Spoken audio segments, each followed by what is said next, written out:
Hey everybody, this is going to be a tutorial for the multiplayer zombie survival template. What we're going to be doing today is adding blood splatter on the ground when you shoot and kill zombies. And let's get right into it. So I got a brand new project right here, Unreal Engine 5. What we're going to do is we're going to go to HGT, AI Zombie, and then Gibbing folder. And in here, if there's a blood splatter BP already in here, then that means you don't need to watch the rest of this video. I've already added this to the template. But if it's nothing, all you have is a gib chunk actor, then proceed with the video. So we're going to proceed. What you got to do is download the .u asset for the blood splatter in the description of this video, and you want to add it to your project. To do that, we're just going to right-click gib chunk. We're going to say Show and Explore, and that will take you directly to this folder in your content for your project. Then you download the .u asset and you just throw it in here like that. So I just pasted it in there, and once you paste it in there, you will see that it appears in Unreal Engine here. You can open it up, and this is what we're going to have to fix, and yeah, we'll hop right into that. So for now, you can just delete this node and we'll come back to it. So if you want to make sure that it works, you can just drag it into the level after you deleted that node that we're going to fix. And you can see that it just scales like it's supposed to. If it's a checkerboard, like green checkerboard looking thing, then go to the decal and make sure that it's set to your blood splatter decal material over here. Right here on the right, and that's it. So then make sure you delete the one that's in the level. Alright, so the first step that we got to do is we got to go to HGT, got to go to Core Blueprints, got to go to Gameplay, got to go to GameplayGM. And we got to do this in the right order, otherwise things might go wonky. Because what I'm going to do is I'm going to put in the description, go there now, and find the blueprint, whatever this website is, the copy and paste blueprint website. The first one we need is the GameplayGM check function. Looks like this. We're just going to copy this, and I don't know if you can actually paste these into Unreal Engine 5 or not. We'll see. Oops. Under function, can we paste it? No. Okay, well, we'll just have to manually, we could probably copy this part, but we'll have to manually say can spawn blood decal. So we'll click new function, say can spawn blood decal. No question mark. And then you can copy and paste this part, these nodes, and paste them right there. And then you can just right click on blood decal counter, create variable, right click on max number of blood decals, create variable, and then connect this up like that. And then click on the return node and make sure pure is checked. And then you want to make sure that the max number of decals, blood decals, is set to whatever you want. So by default, I'm going to set it to something like 3, just so I can test it real quick. So only 3 blood decals can appear on the ground at once. Don't put 3,000 in this, guys, please. You'll lag your game. Put it to something reasonable, like 10, 8, 5, 12. It all depends on your game and your performance, but pay attention to it. Don't go crazy. Alright, so now that we have that, we also need to go to the description and find the GameplayGM update blood function. We're going to call this update blood decal count. So I'm going to copy those. We're going to add a new function, update blood decal count. And then we'll paste this in. And then click on the purple node there, click on input and say, call it add decal question mark. And then plug that into the branch like that. And that will do it for that function. And then the next thing in the description, we got to go to, this one's called base zombie spawn blood decal.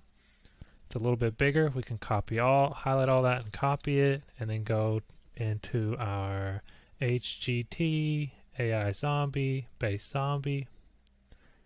Here's our base zombie. In the event graph, I'm going to come over here to the right hand side where it's empty. I'm going to paste. And let's see if it all worked like it's supposed to. We didn't get the check here, so we got to drag off again this and say can spawn blood decal and connect that into the branch there, and make sure that this trace is set to that everything looks good. Make it spawn in the blood splatter and update blood decal with the box checked true. So that looks good. Now we need to call this. So this is called spawn blood splatter. I'm going to copy the name. Spawn blood splatter. Let's come over here to zombie taking damage to health, which is the event any damage. At the end over here, right after we do the stop movement immediately, we'll just spawn some blood splatter. And that'll take care of that. And then let's also go back into our blood splatter decal. So let's go to Giving, blood splatter BP, open this up. And right here where that node that we had earlier, we're just going to add it back in, update blood decal count, but this time we want to leave the box unchecked. Alright, so now that we have all that, when we hop into the game, I'm just going to drag a few zombies in. 1, 2, 3, 4, 5. So I believe I set my max amount of decals to something like 3. So I shouldn't be able to spawn more than 3. I think I have to compile and save this. I forgot it's not set to compile and save by default. Save all.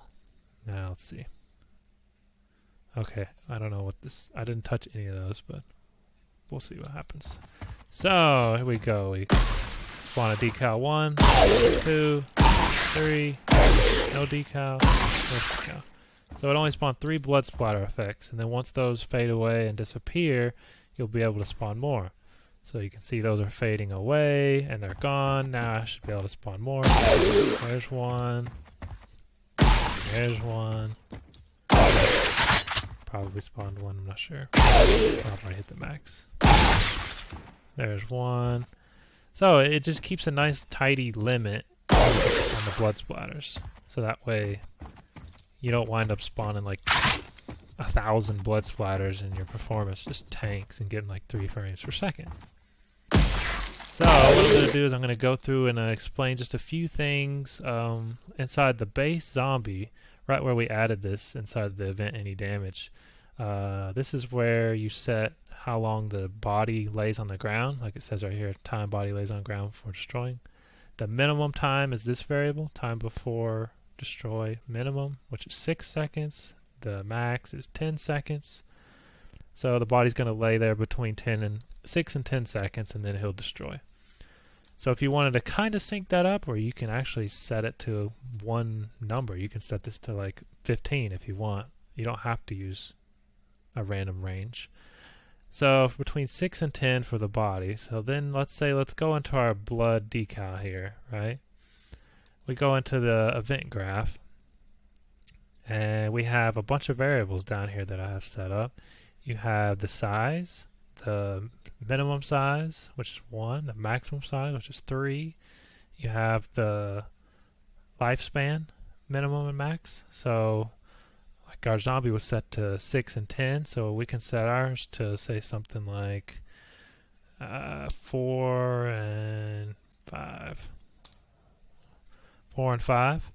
So that's how long it'll stay on the ground, but then it has a fade time. So once the minimum, the maximum run out, then you have the time that it takes to fade away. Right now it's set to 3 and 5. I'm going to set it to something like 1 and 2. Alright, and then now it should be somewhat synced up with the zombie's body. Oh, you can see the bodies are laying there. And when the bodies, they start to fade, and then the bodies disappear. So you can play with those numbers and get them however you want. You can make the blood stay longer. You can make them all somewhat synced. It's up to you. Just playing with the numbers. And then the index minimum and maximum, that is just picking the material, the decal material from the actual texture. So you can go watch videos on that. Basically, it's one texture file with, like, on this case, I think 63 different little square images of blood splatter, and it's just picking a random number between 0 and 63 and picking that picture. So if you change the image, the blood splatter decal, then you may have to change this decal index max min to match your decal. So that's the explanation of how those work, and that's pretty much it. So I hope this helps. Now you have blood splatter set up in your game, and like I said, just make sure you set this max number of blood decals to something reasonable. I mean, you could probably get away. You can do 10. 10 would be probably fine, I would think. And then just make sure you set the blood splatter to go away in a reasonable time as well. Something like these are really short. You can get away with a little longer. You just don't want tons and tons and tons of them spawn. Don't set these numbers to last 12 years. You don't want a 5-minute decal. I mean, it may look cool. You have a whole level covered in blood, and if your computer in game can handle it, then go for it. But I'm just warning you. You don't want stuff to build up having tons and tons and tons of stuff. So I hope that helps. Just play with the numbers however you like. And thanks for watching.